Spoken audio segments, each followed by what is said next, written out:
make it there and can make it back. Salutations and shit, folks. Welcome back to another episode of Travel and Shit, where I, your host, D. Carey, have an experiential conversation about the nuanced ways that travel intersects with regular life. So I am very happy to have you here with me. And I hope that this isn't the first time, because I enjoy doing the podcast and I want you to have a full experience. And if this is your first time, welcome to said experience.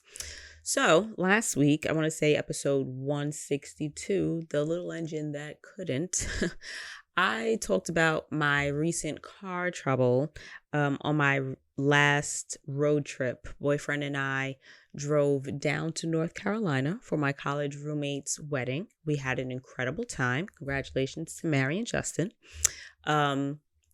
After the wedding, we took a drive from Winston-Salem, North Carolina to Nashville, Tennessee. We stayed the night in Tennessee, had some barbecue, and the next morning we drove about an hour or two to Hopkinsville, Kentucky to see my best friend for her birthday. So we did quite a bit of driving. I had quite an incredible time. I loved seeing my girls, and it was really actually quite economical because I drove my car down. We didn't have to pay for flights. We didn't have to pay for a rental car. We were doing so well. I found really cute and really inexpensive accommodations through Airbnb, and we picked routes where we knew that it was not too long, that we were going to need to stop multiple times, and we were only going to stop, for the bathroom, to grab a cup of coffee or some snacks, and then to stay in the places that I booked the Airbnbs to. So on the trip from Kentucky back to New York, we were going to break that drive up into two stops. We were going to stop in Cincinnati, and then we had planned to stop in Pittsburgh. While staying in Hopkinsville, Kentucky, we decided to extend that stay because best friends.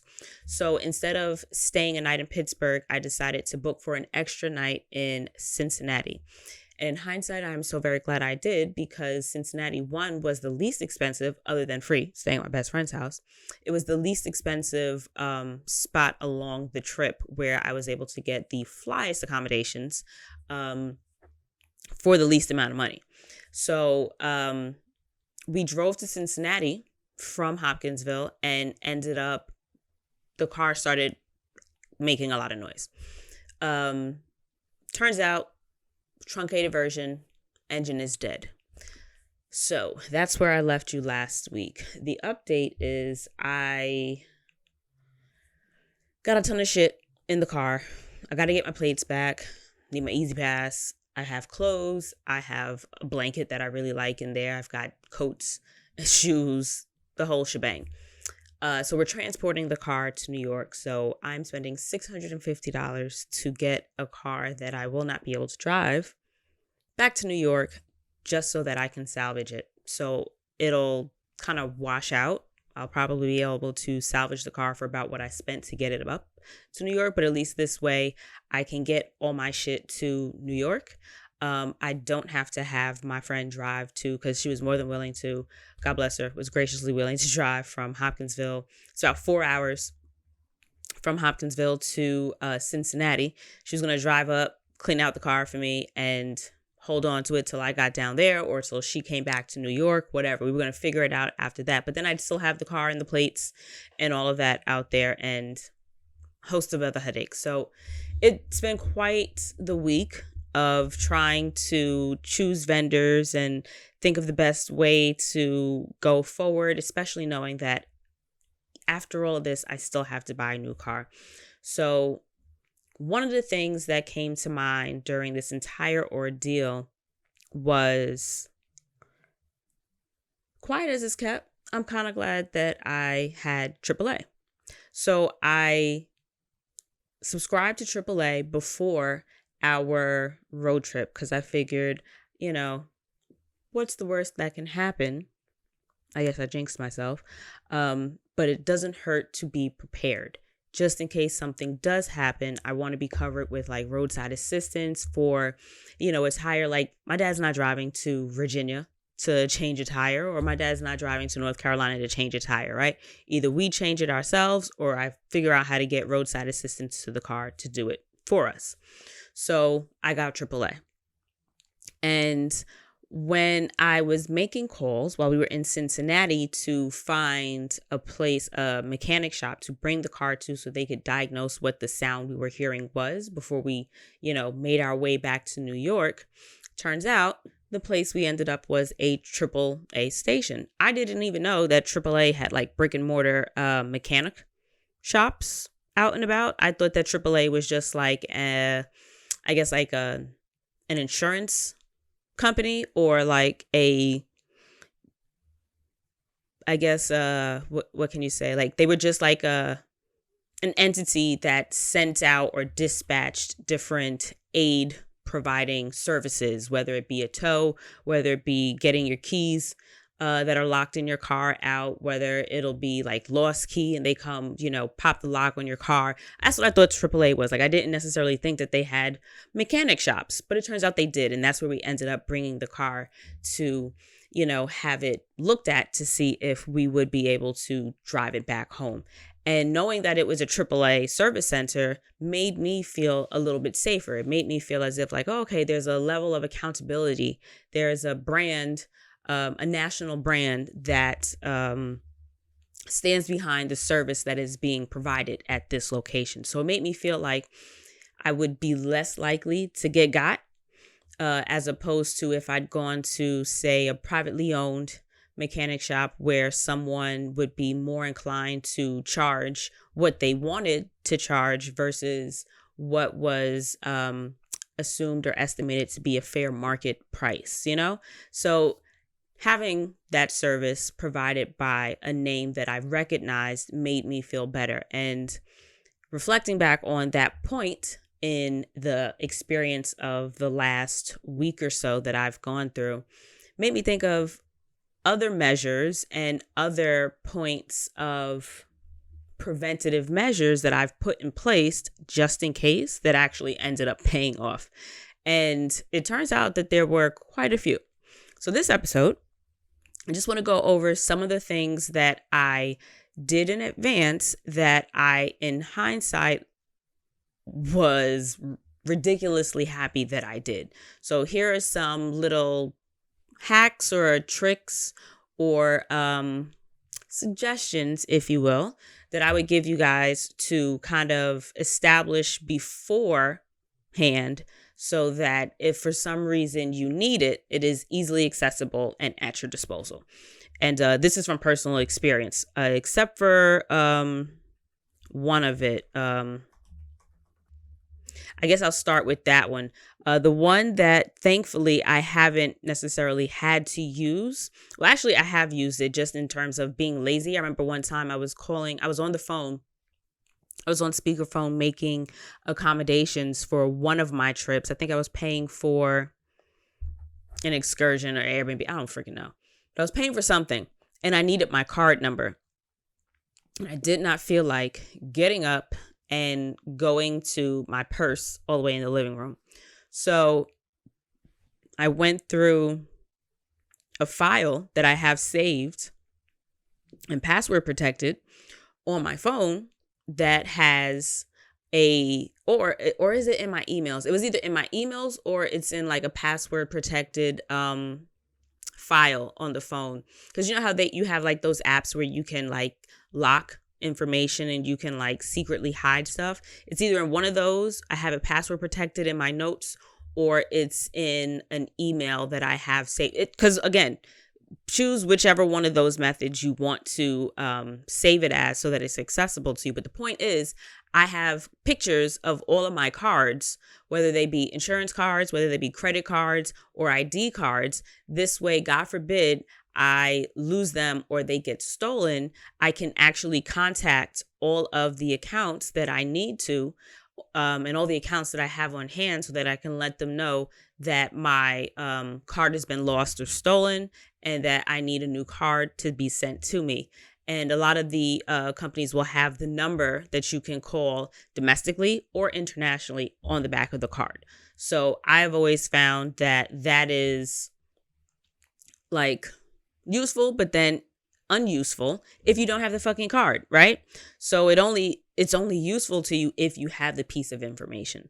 So I made it easy for myself by taking pictures of the front and the back of all the cards that I have so that I'll know, one, what accounts to call. Because the last thing I want to do is leave some, like if I were to lose my wallet, and it's funny that it mentions I was talking to a coworker of mine and her sister just lost her wallet, all her cards, cash, everything inside. And so I'm like, well, did she call her credit cards to, put a stop on her accounts? And I realized that if I were in that situation, I would be frustrated not knowing if I had actually called all the places that I needed to. I would always feel as if I were forgetting something. Because how sometimes you have that card that you don't use often, or you paid off the balance and you just hold on to it for just in case, and you just totally forget that it's, included in the mix of cards because you don't use it often, or that store card that you only use for when you buy certain things. I remember years ago, I had a Gap card and I would only use the card for like buying work clothes. I would go to Banana and use my Gap card. Other than that, I didn't really, at the time I didn't need jeans because I was still getting into the jeans that I fit when I was working retail. So I only used the card really for buying work clothes, and other than that, I didn't really use it. That being said, I haven't had to use that in like any dire constraints or anything, but I know that I was just being lazy and I ended up being able to reference the card because it was right after I had saved it. So at the time, I remembered where it was. So it doesn't help that I don't remember where it is now because I know it's just locked away someplace, but I know that if I dig around, I'll be able to find it. So, it's one of those things that you should actually keep up with so that you can make sure that the most accurate information is at play. Sometimes you get a new card, or you, for whatever reason, like the card changes. Like sometimes you have an account with a company or a store and then they upgrade to the card that you can wave at the counter, or they upgrade to include a chip, or they change the design of the card, or it expires and then they give you whatever the fuck happens. It's one of those lists that you should consistently kind of keep up with. So that's one thing that I suggest, is being able to access all of your account numbers and all of the customer care numbers for the accounts that you bank and have important accounts with, like your insurance and your credit card companies and banking institutions. The next one was, of course, AAA. So I was able to get a discount on services since we were being seen at a AAA service center. I think they quoted us at like one something, maybe like 115 or 150. I really don't remember, because I remember shortly after they gave us the adjusted AAA member price. And then somehow when we went to make the payment, it was even lower. I think I only paid like $90 or 90 something dollars to have them diagnose my car. Like basically, I don't know what the fuck they did, whether they put it on a lift, whether they plugged in something, or whether they just turned it on and listened to the sounds that it was making. Either way, I was able to get a discount on those services because I'm a AAA member. So I would suggest that if you have intentions on taking any road trips, or if you decide to take any road trips, that you invest in a AAA membership. I know that when I was looking to possibly rent a car to drive back to New York, I was able to inquire on rentals with a AAA discount. I know that some properties, when I was looking to book for the trip, I was also looking at hotels for this leg of the trip, because in Cincinnati and Pittsburgh, I decided that I wanted to be in like the heart of downtown. So an actual hotel would likely be a better option for our stay. So I was looking into properties that had AAA discounts. Same thing in North Carolina. We wanted to be in the heart of Winston-Salem. So initially I was looking at hotels because, I wanted to be able to walk and not have to worry about driving. So I was looking at properties that had AAA discounts. AAA discounts extend past just, travel. I know AAA has discounts across a whole bunch of different industries. I'm just not really in the market to buy anything right now, so I haven't really looked into what it is, all the options that are available to you with a membership, but it is absolutely worth it. And I think I'm paying like $12 for the both of us, for boyfriend and I, to both have cards because, we share the car. Like, we both drive my car. So this way, he does most of the driving. Like, I hate driving, so God bless him. He'll do all the driving for me. And he doesn't mind as much. But this way, if he ends up needing services on the car, I don't have to be there. I don't have to, have the card. Oh, actually, that might be a way to save if we just keep the actual card in the car. I'll look into that. But either way, I'm glad I got the fucking service. Whether or not I have more coverage than I need or not, it's $12. $12 a month. So very pleased so far with AAA because it happens that it did come in clutch. Let's see. Miles or credits in an emergency. So a lot of times you have different credit cards or you have different subscription services that will afford you miles or credits that you can have applied to different travel expenses. So we decided to fly back home from Cincinnati, and we ended up using credits that my boyfriend had to cut the cost of our flights. So he ended up having some credits with Delta that he was able to apply to his flight. And unfortunately, the credits that he had were only applicable to tickets purchased in the original flight holder's name. So the credits he had were only applicable to his flight. But either way, it was only like $150, and the tickets were maybe $230, $250. So it wouldn't have been enough to make like a major dent in the both of our flight plans or whatever. But either way, collectively, we saved money. So having those ended up coming in clutch, considering the emergency that we had. I have travel credits with JetBlue. However, they could only be used with a direct JetBlue flight and not through a JetBlue partner. So while that would have been clutch because I have more in travel credit with JetBlue than he did with Delta, there was no JetBlue flight that we could apply it to. But in, God forbid, the situation were to happen again, or if it were to happen, if it would have happened someplace else, it is possible that there could have been a, JetBlue operated flight that flew direct in that location. The point is that I have it.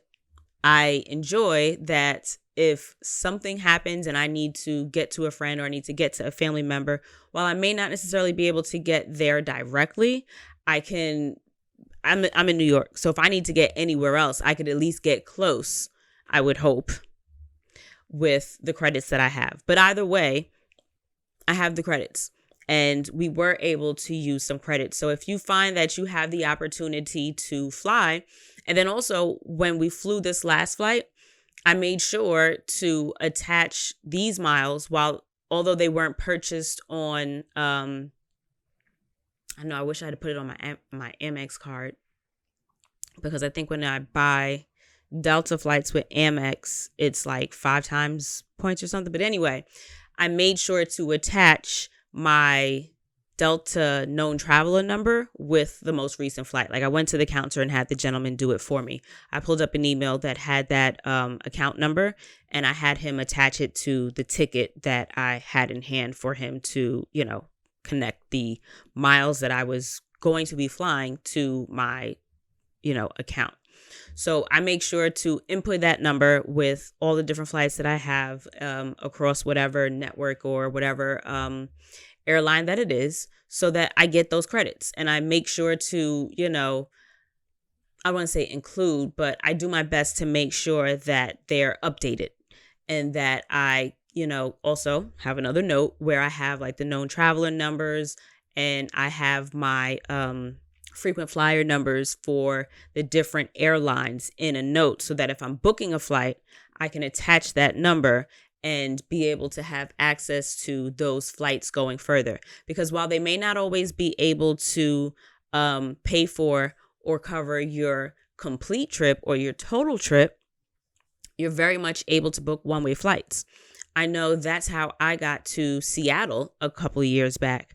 I ended up having enough points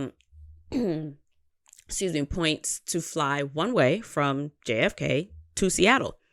So I used my points, flew there free, and I ended up flying from Seattle to Alberta for much less than I would have spent had I flown from New York to Alberta. So that ended up saving me money in the long run by flying from a destination that was closer to my final destination. Since I had the extra time, I didn't need to be to Alberta until Tuesday.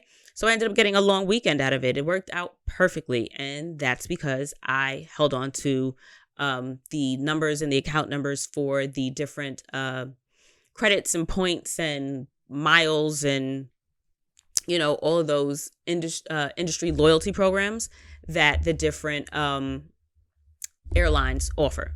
And that also applies for credit cards. I know a lot of credit cards will offer available cashback or a percentage of an incentive or something like that, where you get 1% cash back and 5% cash back on different purchases and stuff. Trade all that shit in for points and stuff. I've done that where I've gotten, I think one was a PayPal, what do you call those? Gift card.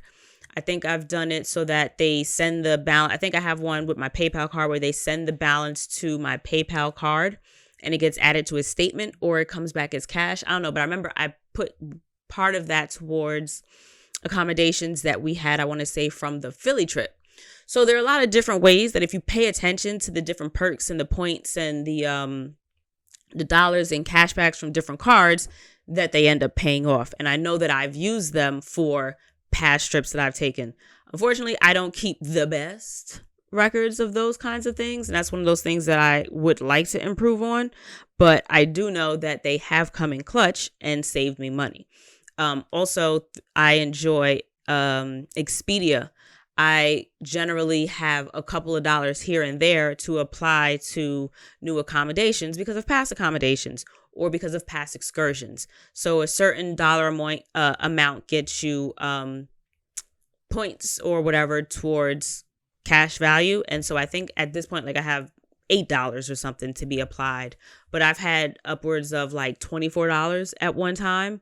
And while it's not end all be all and life-changing amounts or figures of money, when I'm booking an excursion and in my mind, damn, $100 flat would be nice to pay for this, and it's $124 and you've got $24 in credit, it's always a pleasant surprise to be able to take a couple of dollars off of something.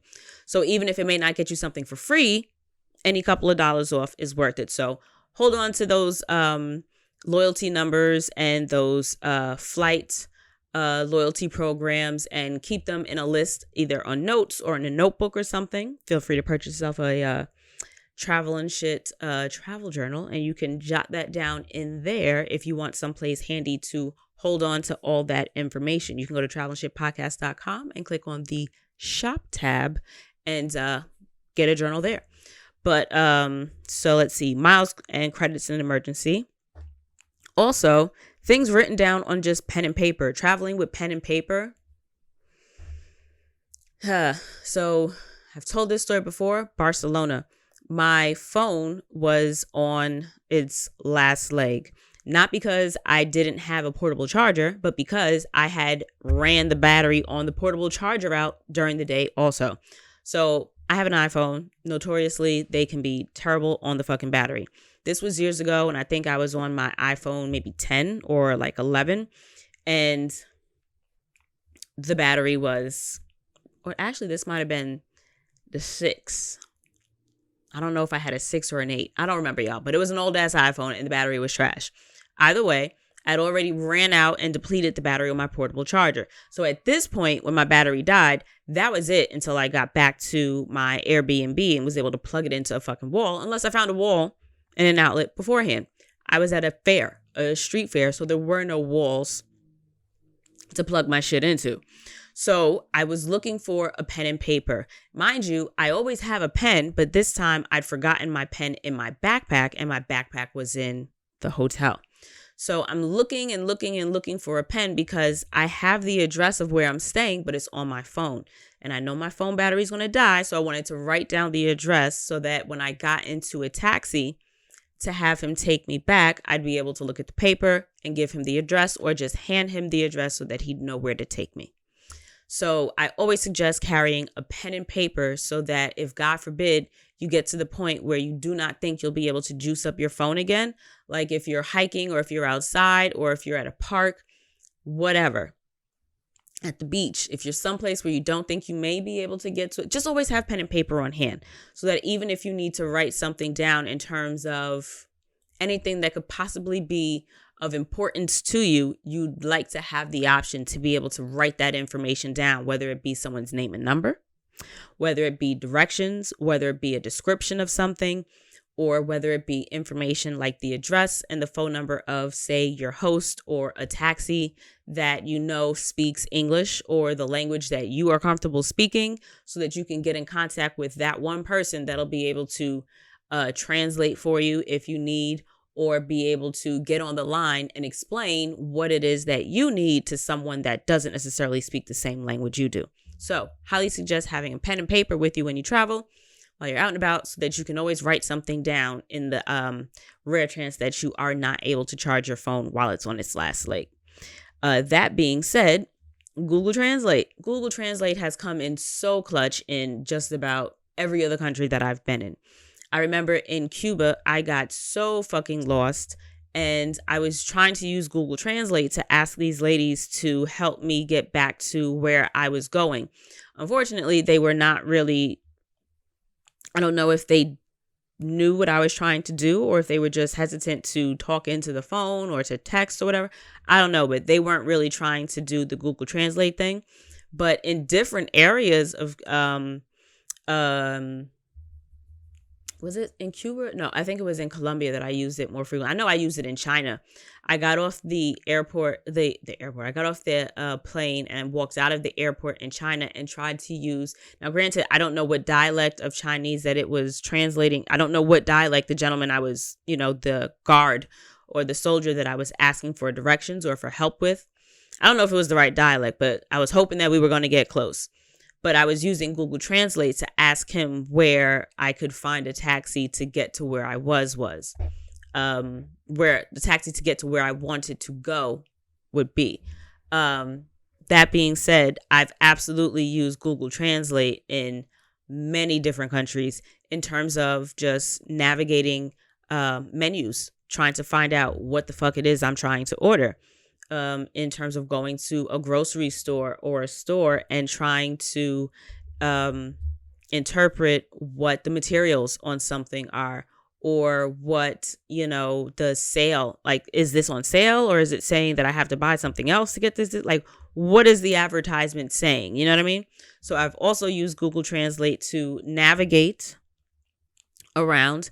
And I've used it to ask questions in terms of the cost of something, whether I'm at like an open market or something, saying that I'm willing to pay X amount, or what is the cost of this, or do you have any more, or do you have it in this color, or, just little shit like that. I've absolutely used Google Translate to have conversations with people while I've been abroad.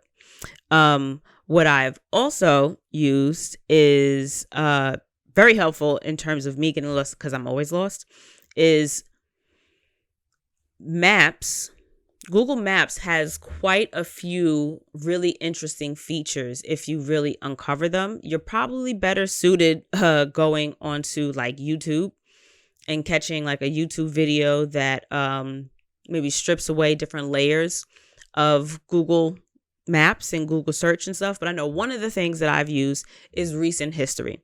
If you, for example, get directions to a museum in a city from your Airbnb or from your hotel, and now you're trying to get back. You can go into recent searches and see if, oh, wait, I actually had to get the address for the Airbnb to get from the airport. I wanted to see how long it would take me, or I wanted to see if the Uber driver or the taxi driver was playing me in terms of telling me how long it would take to get where I'm going. And I also wanted to price what an Uber might be. If I know it's a 15-20 minute drive from this destination to that destination, I know what a fair price is. So I know that I've put the address of where I'm staying in Google Maps.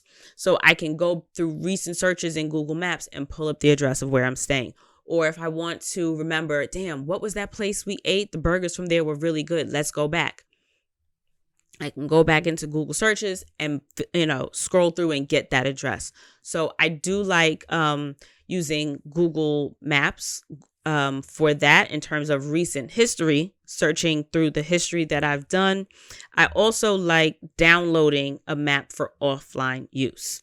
So you can put in the city, or you can put in the general area of where you're going to be staying, and you can download that map so that if you do not have service, you're still able to get, I want to say it's real-time directions without having to have cell service. I know in certain locations, I know, first of all, it was Cuba because there was no internet. And then I think it was, I really wasn't thinking about it at the time, but I know now in hindsight, you don't always remember everything, right? And in hindsight, I think that really would have played well for me in Guadeloupe, because at the time I changed my phone provider. I think by then I was already on Spectrum, and Spectrum doesn't have a really comprehensive international plan. I would have had to pay like by the gig, or buy like $60, $80 like plan that only had like 3 gigs or 4 gigs or something. And I don't even know how many gigs I use in a freaking day, if I use gigs in it. I don't know what my usage is in terms of, is that enough? Am I going to be playing myself to even bother? So I just decided to just live on Wi-Fi. So I knew that I wouldn't have service to be able to use maps to navigate around the area. In hindsight, I'm wishing that I would have remembered that if I downloaded the map in New York while I was home, while I had service, that I would have been able to use the map of Guadeloupe to get directions and to navigate around without having internet in that destination, because the map would have been saved. So Google Maps has a couple of different layers of really useful resources in terms of navigating around with service, and in terms of, just pulling up recent histories for places that you've been, so that you don't necessarily have to always remember everything. But make sure that that's available to you before you just assume and have yourself fucked up out there. But I've used it. And again, these were trips in the past, so I don't know with what updates what all is the same. So you definitely want to check it out. But because I've used it, I think that it's very worth you looking into. What was the other one? Oh, another thing that I do is I will screenshot the directions just in case I lose signal, or I know that I will be in and out of service. So I know back when I was taking the train, when I would ride the subway in New York, if I were on a train line that I didn't normally ride, if I wasn't really familiar with the stops, what I would do was, because not every stop in the subway, not every train line has internet in the tunnels.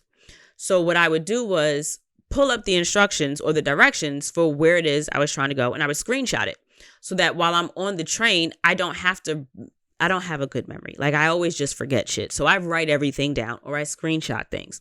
So this way, when I get on the train, I don't have to remember what stop I'm getting off at, or I don't have to remember the 3 stops beforehand, so that I'll know my stop is coming up.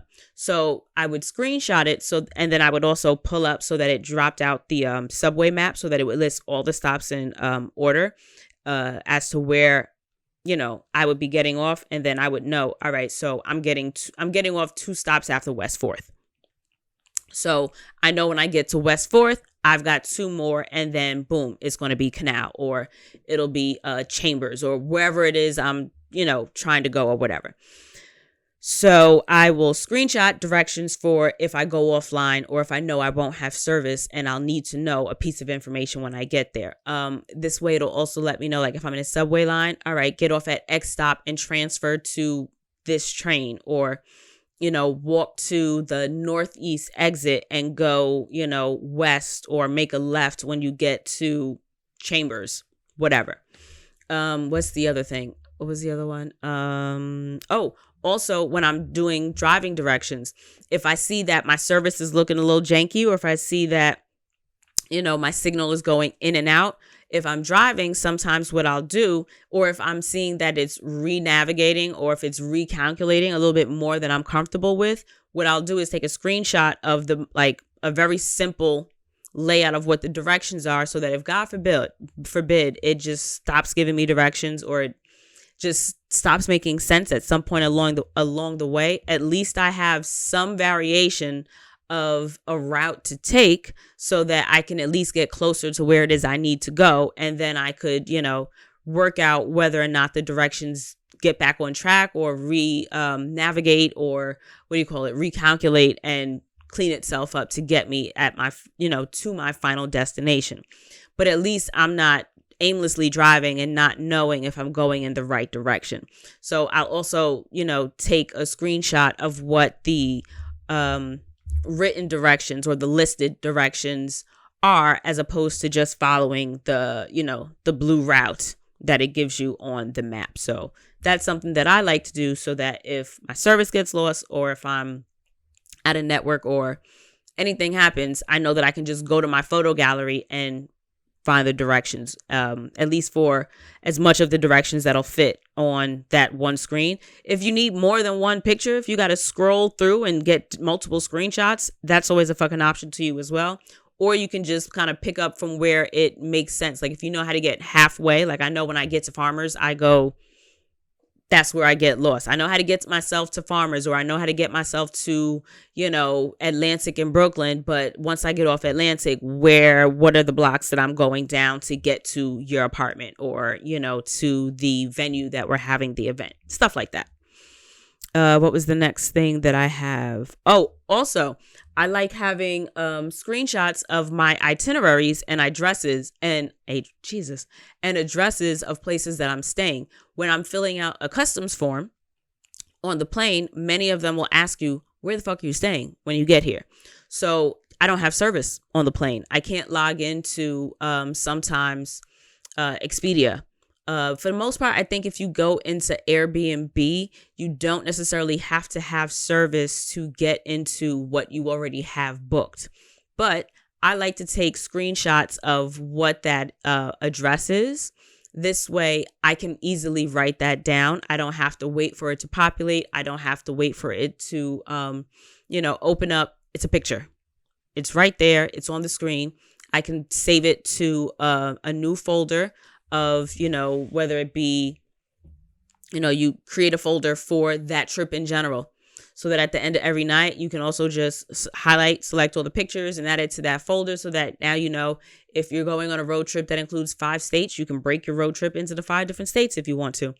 But I like to, take a screenshot of the address of the places that I'm going to stay. Also, because when I get to the airport, I know that's the first place that, and most of the time, I don't know what it is, especially if I'm flying international and not domestic. When I get off the plane off of international flights, I never have service. That whole airports have free Wi-Fi, that never works out for me. It never pans out that I have service. I always have to wait until I get out the airport, and usually just kind of clicks on once I'm off of airport property. But that's always been a problem for me. Generally, it cleans itself up like when I'm trying to, like when I get outside and I'm looking for an Uber or something like that. But when it comes before I hit customs, I never have service. And that's always like one of the most frustrating things to me. So I always like having a screenshot or a picture of the address or of certain parts of itineraries. Like if I know that when I went to Guadeloupe, I knew that my service would be just Wi-Fi, and I wouldn't necessarily, I kept service when I got off the plane just so I could let my mom know I'm good, and then so I can get an Uber and then get to the Airbnb. But then I wanted to turn my Wi-Fi off. Same thing for on the way back. I ended up just going on whatever, what do you call that? Roaming. Give me whatever service you have just so that I can get this Uber and I can contact my driver or whatever. I can safely get to the airport, let my mama know I'm at the airport. I've just boarded the plane and we're about to take off or something like that, so that someone knows that I'm okay, I'm safe, I'm checking in, and I'm either on my way home or I've landed safely. And I'll, hit you back up when I get to Wi-Fi, but no need to worry extensively. Like, I'm okay, I'm accounted for, So, I like having information for certain excursions that I'm taking. I know if I pay for something or if I have like an experience or an itinerary that says like confirmed you've got one ticket or you've got 2 tickets to X, Y, and Z. This is your host name or number or whatever. I like having pictures of those if I know especially that I'll be in an area where my internet may be a little questionable, or I know or I'm anticipating that I'll be generally on Wi-Fi, and sometimes your Wi-Fi signal, while advertised that all rooms have Wi-Fi or that Wi-Fi is accessible at every point at this location, blah, blah, blah. Well, Wi-Fi ain't built the same. So that being said, itineraries and addresses, I keep saying that, and addresses are another thing that I like to have a screenshot on. I mentioned pictures of cards, and that's basically it. I had another note here that in some cases, what is just a little thing that planning ahead has helped with is just having your host do it. Many of your hosts will really be okay with arranging for accommodations from the airport for you. If you know that the language barrier is going to be an issue, have your host arrange for a driver. I know that I did it in Bali. I think my driver had my name on a card so that when I got out the airport, he was right out there. He arranged that. I didn't have to worry about an Uber. I didn't have to worry about trying to get a taxi and wondering if they were going to, overcharge me or anything like that. Especially if you book an Airbnb, and I would assume some hotels don't be giving a fuck about you. If you're staying like at a higher end property, if you're staying at like a 4 and a 5-star property, they are more likely to have amenities that will include a level of concierge that will help you with arrangements like that. But Airbnbs, your hosts are more inclined to be receptive or responsive to individualized requests like that. So you can always reach out to your host and say, hey, are buses and trains running at that hour? Will I have a difficult time getting a taxi at the airport? What is a fair price for an Uber from, this airport going to your home or your destination? If you know that you're coming after work, or if you know that you're going to have just like a really shit long flight, if you know that you're taking a 17-hour flight, or hell, even if a 5-hour flight is really long for you and you don't want to have to really think, you're on vacation, like check in with yourself. Is this something you're going to want to add to your list of things to figure out after you get out of customs, right? And if you're arriving late, or like super, super early in the morning, like 6 o'clock in the morning kind of early arrival, sometimes midnight to 3 a.m. kind of arrival, someplace like New York, everything is still open and going and you're fine. But if you're going someplace like Norway, arriving after 10, 11 o'clock and most shit is shut down. So my host in Norway, God bless her, I think I arrived on a Saturday night. It was maybe Saturday after 10 or after 8 or something. And she was just like, yeah, the buses aren't really running. It's really going to be difficult for you to try to get to the accommodations from there. So you know what? I'll just come pick you up. I think in China, my host helped me arrange, I know she did help me arrange for my ride back to the airport. I kind of figured it out on my own from the airport to her, which was quite confusing. Made it happen.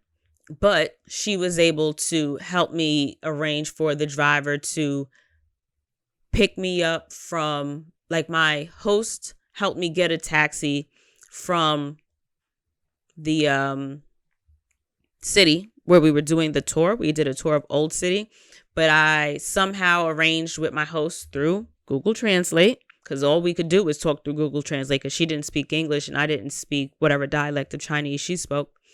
So we used Google Translate, and she was able to help me arrange to have the driver that dropped me at the house after my excursion, after my tour.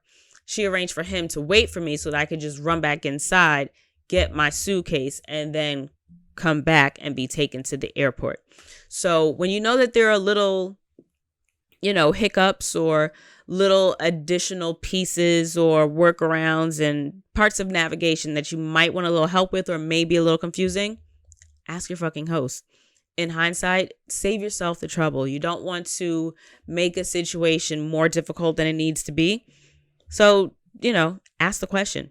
Ask somebody that knows what they're doing or that's more familiar with the situation and the surroundings to take care of the heavy lifting for you. So, those are little tips that I have personally used to make navigating potential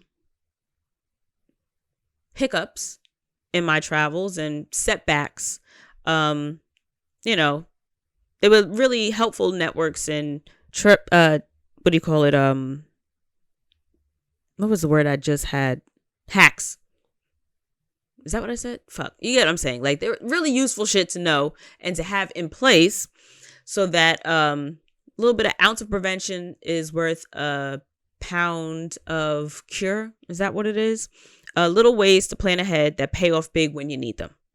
So that is this week's episode. I am checking over my list here and I have hit all the points that I wanted to make. And all those things being said, is a little reminder that travel is more than vacation. Travel is also an opportunity for you to put like your adult processes at work. Do the things that you know will make your life easier. While you want to be able to be as relaxed and unbothered, if you will, on your retreats and your vacations and your trips and your experiences, don't let your past experiences, go for naught. Don't let them go to waste. There have been plenty of times in your life where you've realized, I'm glad I put that extra effort in beforehand. And the same gets to apply for, your trips going forward. So give yourself that opportunity to focus on the things that you really want to put your energy to, and not to putting your energy or your attention to solving problems that you could have hopefully lessened, not alleviated, but lessened with a little bit of forethought. And this is the kind of forethought that doesn't take you, spending wild money. It doesn't take, a week's worth of preparation and planning. Like, all of these are apps you can put on your phone. They're, mini subscriptions or just points of reference for you to keep in mind. Like, none of them are costing you to implement. They more so would cost you not to implement.